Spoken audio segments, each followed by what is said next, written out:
Hello everyone, welcome to BIMmodeler.com. So we are seeing a series of tools option available with Revit. In this video tutorial, we're going to see there are two types of sweep options we can create it for wall. Let's see that.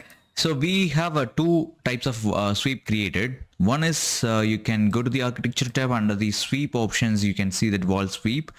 This particular wall sweep, which is created by using the method this one, and you can click the walls. It will ask you to select the face of the wall. So you can see that you have to be on 3D or elevation view to create these options. So it will ask you to select the wall and you'll be able to pick them, and by just clicking on this, and the settings will be there in the edit type, and you can assign their properties like profile and details, and you will be able to create. So the advantage is that you will be able to stretch the wall. It will come with you, and you can select the sweep, and you will be able to change the height of the wall like these, and it automatically applies to that particular height. So you can apply that as an inside ceiling, decorative items, and exterior walls, interior walls. You can make your own choice.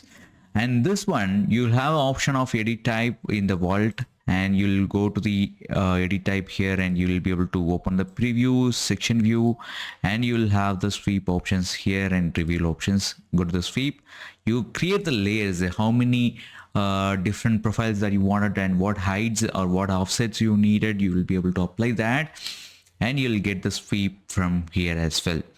The advantage here is that whenever a sweep which needs to follow the wall and which exactly frames the same thing, you will be able to use that particular wall sweep option.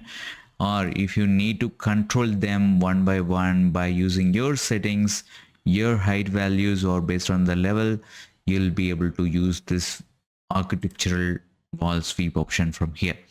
I hope this addressed that these two types and their control options availability, and do let me know if you have any other questions related to the sweep or any other commands in Revit.